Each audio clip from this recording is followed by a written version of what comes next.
Salut les amis, donc chose promise, chose due, on va vous faire un petit tuto aujourd'hui, sans aucune prétention particulière, hein, sur la réglementation pour avoir des ruches, soit chez soi, soit sur un rucher privé. Je vais vous expliquer mon expérience personnelle, ce sera plus simple. Voilà, donc nous on a choisi de faire tout dans les règles pour pas avoir de problème, étant donné que c'est Ethan qui voulait conduire le rucher, et qu'on espère que ça va durer longtemps pour lui. On a voulu tout faire nickel dès le départ, comme ça on était tranquille. Donc on a cherché un nom de rucher, on appelait ça les bis d'Ethan, pour le petit jeu de mots. En plus, nous, Ethan, c'est quelqu'un qui sourit en permanence, donc c'est assez simple de comprendre pourquoi on a fait ce nom de rucher. On s'est dit que c'était important aussi aujourd'hui de pouvoir défendre une production de miel local contre toutes ces contrefaçons qui peuvent venir d'autres pays. Ce qui m'énerve le plus, c'est de voir sur les pots production hors Union européenne ou Union européenne. En fait, il pourrait marquer sur le pot production de quelque part dans le monde, ça serait pas pire, quoi. Et quand c'est du miel. Donc je critique pas, hein, mais j'ai toujours été baigné dans le miel local, donc fait par mon beau-père, où je voyais qu'il désoperculait, il passait dans la centrifugeuse, il mettait dans un maturateur, il laissait ça pendant quelques jours, le temps que les impuretés remontent en surface, il filtrait, il mettait en pot, enfin bon voilà, il y avait rien. Je lui disais mais le miel c'est ça, on met pas à chauffer, il y a pas de produit à mettre dedans, rien. Non, non, non, c'est ça, c'est juste ça le miel. Ouais, d'accord. Puis en fait, on s'aperçoit que ce qu'on peut acheter dans le commerce à 3 euros du kilo, c'est selon certaines études, soit du sucre, soit des fois il y a même pas. Après des analyses, enfin, ça n'a rien à voir avec du miel, quoi.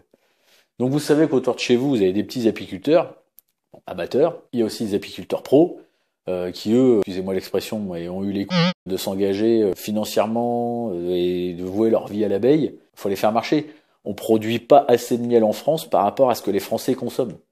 Donc arrêtons de bouffer de la merde. Faisons marcher les apiculteurs professionnels, faisons marcher les apiculteurs amateurs. Tout le monde vendra son miel, donc il n'y a même pas de concurrence. On aura une économie forte, vous saurez ce que vous mangez. Bon, les apiculteurs pros, je me fais pas de soucis pour eux, ils doivent respecter tout à la lettre, vu comment on est épluché maintenant. Et les apiculteurs amateurs, je vois pas l'intérêt qu'ils auraient de frelater du miel, quoi. Donc allez dans votre village, il y a forcément un apiculteur. Si c'est pas dans votre village, c'est dans le village d'à côté. Il y en a partout. Et sinon, allez voir des pros qui, comme Goadi, vendent du miel en direct, mais ils sont plein comme ça. Même s'ils en vendent pas, allez voir, peut-être qu'ils seraient tentés de vous vendre quelques pots de miel, etc. Moi, cet été, quand je suis descendu à Montpellier en vélo, je me suis arrêté dans un village qui s'appelle la Chaise-Dieu. On m'a recommandé un apiculteur qui était un petit peu à l'écart du village. J'y suis allé, je suis tombé sur le grand-père. Son fils a repris l'exploitation, il m'a fait visiter l'exploitation, la miellerie, etc. Ils ont, je sais plus, un certain nombre de rues, je me rappelle plus, mais quand je ferai les montages vidéo de cette péripétie en vélo, on retrouvera les chiffres, mais je crois que c'était dans les 200 ou 300 ruches, un truc comme ça. J'ai visité la miellerie, j'ai vu tout de A à Z. Je leur ai acheté des petits pots parce qu'évidemment en vélo, j'allais pas acheter des kilos. J'ai déjà assez de poids comme ça sur mon vélo, et puis le bonhomme fait déjà assez de poids aussi, donc il n'y a pas besoin d'en rajouter. Mais voilà, si vous cherchez bien, si vous êtes curieux, vous trouverez du miel à côté de chez vous. Arrêtez d'acheter miel de Normandie, et quand vous lisez l'étiquette, c'est écrit mis en pot dans le Larzac, ou mis en pot par les frères, voilà, qui ont à peu près le monopole de tous les miels de supermarché, mais qui, pour la plupart, vous marqueront mélange de miel venant de l'Union européenne ou hors Union européenne, blablabla. Blablabla. Bon, écoutez, si vous voulez bouffer de la merde, allez-y, n'hésitez pas. Et si vous voulez manger du bon miel, soit vous en mangerez peut-être un peu moins, parce que, en effet, le miel français coûte peut-être un peu plus cher, mais au moins, vous savez ce que vous mangez. Voilà. Privilégiez les circuits courts, vous le savez, nous on est adeptes de ça. On va chercher nos pommes directement chez un producteur de pommes, nos fruits et nos légumes chez un maraîcher, etc.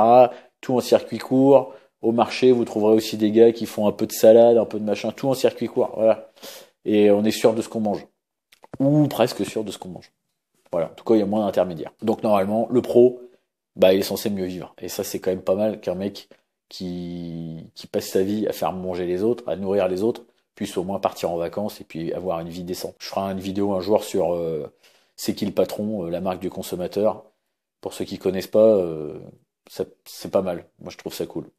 Voilà, donc on en revient à notre sujet qui est la déclaration d'un rucher. Alors la déclaration du rucher, ça va se faire en plusieurs étapes. La première étape, c'est déjà de savoir si vous avez le droit de mettre des ruches là où vous avez envie de les mettre. Je parle pas de l'emplacement du rucher qui doit être orienté sud-est, blablabla, blablabla. Tout ça, c'est expliqué dans d'autres vidéos. Je ferai peut-être une vidéo là-dessus, mais bon, ça serait de la redondance. Je préfère faire un petit peu sur la législation parce qu'il n'y a pas grand monde qui s'est jeté là-dessus. Encore une fois, je n'ai pas la science infuse, hein. J'ai été pêcher les infos sur le net, j'ai été pêcher les infos auprès d'organismes d'État, comme la DDPP, etc., etc., la Chambre d'agriculture, enfin bon, on m'a filé plein de tuyaux.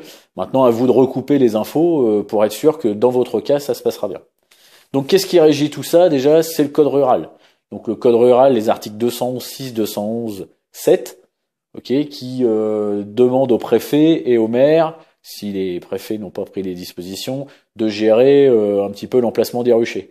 Pourquoi? Pour éviter que les abeilles aient dérangé le voisinage, aient embêté des animaux, que vos abeilles soient dérangées, pouvoir permettre quand même un maximum d'emplacement de ruchers avec quelques petites contraintes. Par exemple, vous pouvez, en fonction des autorisations municipales, avoir un rucher chez vous. Si vous mettez une palissade de 2 mètres autour de votre rucher, les abeilles, pour partir, seront obligées de s'envoler et monter à 2 mètres.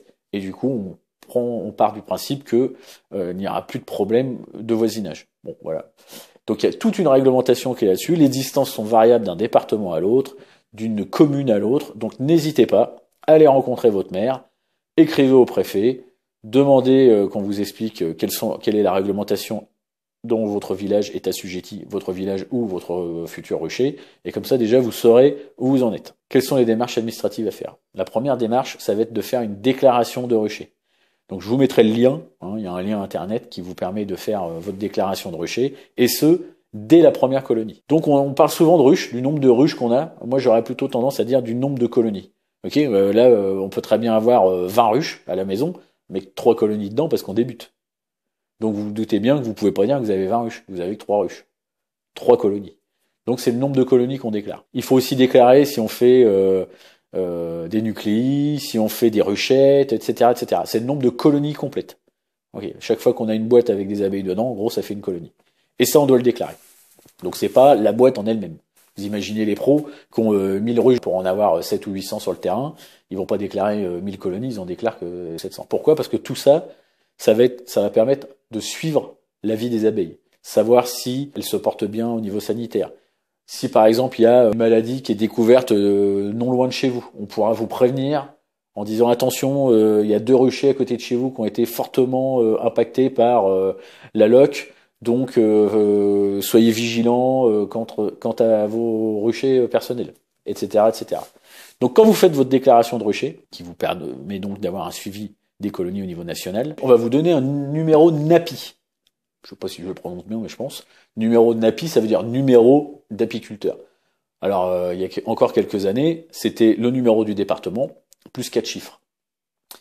Donc, par exemple, 76, 3248. Voilà, je vous dis un truc au pif. Sauf que depuis la note de service du 4 octobre 2010 de la DGL, on nous a donné un numéro API. Donc ça commence par la lettre A et ensuite c'est des chiffres. Donc voilà, pour les bis d'éthane, notre numéro API c'est A 502 97 14. Voilà, c'est le numéro qu'on reproduit sur toutes les ruches. Donc ce numéro NAPI, il va vous être donné par internet.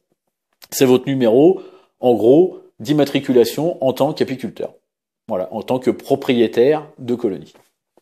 Ensuite vient se rajouter à ce numéro NAPI, à partir du moment où vous allez donner ou vendre, quel que soit le produit de votre ruche, pollen, miel, gelée royale, à partir vous le donnez ou vous le vendez en dehors du cercle familial restreint, vous allez devoir avoir un numéro SIRET, comme un chef d'entreprise. Donc ce numéro SIRET pour les apiculteurs, amateurs, je précise, est à demander auprès de la chambre, la CFE, attendez, je l'ai perdu celle-là. Le centre de formalité des entreprises de votre département. Donc moi, centre de formalité des entreprises, chambre d'agriculture de l'Eure à Évreux. Donc là, j'ai fait une demande en bonne et due forme de cette paperasse, d'accord? Donc c'est un petit formulaire à remplir que vous envoyez. Alors attention, on va vous proposer une option payante où en gros c'est eux qui gèrent tout le dossier, ou une option gratuite, c'est vous qui faites votre déclaration. Par contre, si vous vous plantez, votre déclaration elle revient et vous devez tout recommencer.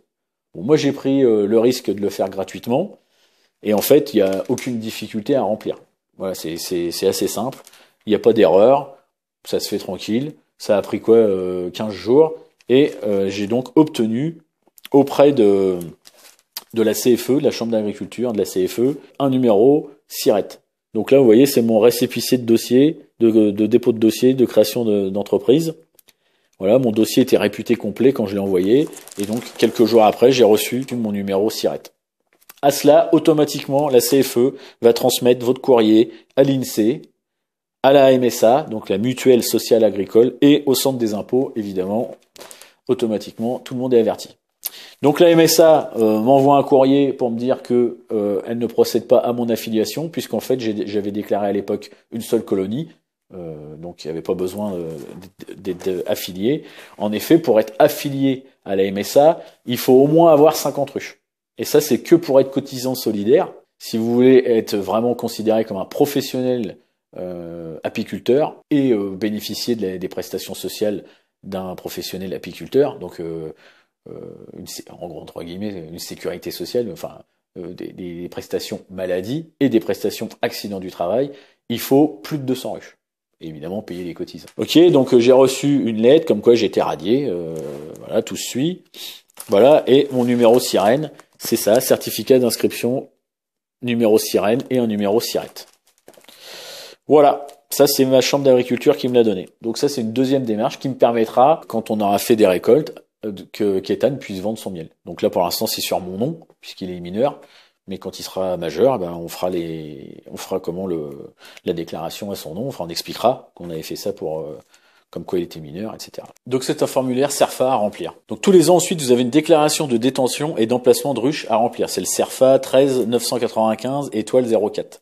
Donc à partir du 1er septembre et jusqu'au 31 décembre, vous devez dire combien vous avez de colonies d'abeilles. Donc c'est la même que ce que vous avez fait en début. Donc nous par exemple, on nous a donné une colonie, c'était un essaim secondaire. Bon, c'était sympa déjà de nous le donner. Donc on a eu cette colonie juste en revenant des vacances d'été.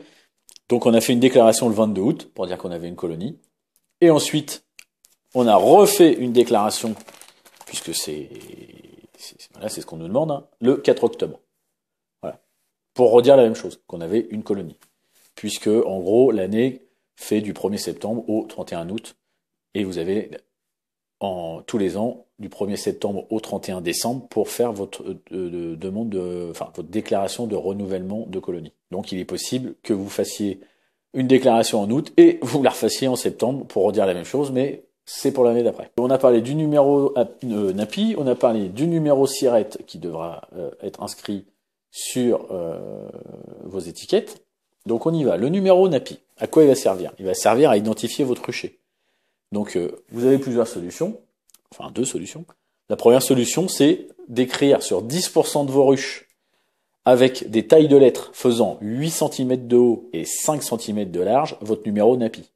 Ou sur toutes vos ruches, votre numéro NAPI, mais chaque lettre fera 3 cm.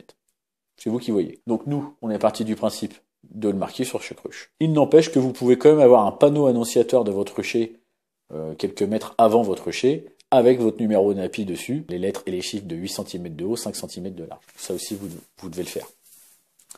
Donc, soit 10% des ruches et un panneau à proximité, soit un panneau à proximité et toutes les ruches, mais les caractères sont plus petits pour les ruches. Si c'est à votre domicile, il y a une tolérance qui dit que vous n'êtes pas obligé de marquer sur votre barrière votre numéro d'apiculteur. Bon, malgré tout, si vous vendez du miel, ça peut être cool de mettre votre numéro d'apiculteur, ce qui permet aux gens qui ont l'habitude de se jeter un regard, de dire tiens, il y a un mec qui vend du miel, enfin un mec qui a du miel, je vais demander s'il en vend. Et hop, c'est comme ça qu'on fait des connaissances et qu'on vend du miel. Et si après vous voulez être dans la plus grande discrétion, vous marquez rien. Alors le numéro SIRET, il est obligatoire à partir du moment où vous cédez du miel. Pour ce qui est de l'INSEE, vous êtes enregistré comme une entreprise. Donc il y a des petits margoulins qui ziotent toutes ces créations d'entreprises et qui vont vous envoyer tout un tas de formulaires avec écrit dessus CFE, ça va être Commission fédérale européenne par exemple. Donc vous allez pas faire gaffe, vous allez voir CFE, ah merde, qu'est-ce qu'ils me veulent, j'ai déclaré un machin, ça y est, paf, on nous demande 150 euros. 150 euros, bah non, c'est pas possible. Quand j'avais lu les trucs sur internet, ils disaient que c'était gratuit. Donc c'est des margoulins. Donc vous allez recevoir tout un tas de paperasse qui vous demande du fric, c'est mort. L'inscription au CFE, mis à part si vous voulez vous faire assister par la chambre d'agriculture qui gère votre dossier et que ça coûte 30 ou 50 euros, je sais plus exactement. Mais après, on vous redemandera jamais un centime. Jamais, jamais, jamais. Donc tous les courriers que vous recevez, même si c'est du bleu, blanc, rouge, justement, amusez-vous. Moi, on m'avait prévenu, donc je me suis dit tiens, je vais lire. Donc CFE, alors, comme je vous disais tout à l'heure, Commission fédérale européenne, par exemple. Hop, je vais sur Internet, je regarde Commission fédérale européenne. Pouf, vous tombez sur un site qui recense les activités des gens. Là, vous regardez nombre de salariés 1. Ah bon, le centre de formalité des entreprises, il y aurait qu'un salarié. Ben non, c'est pas possible.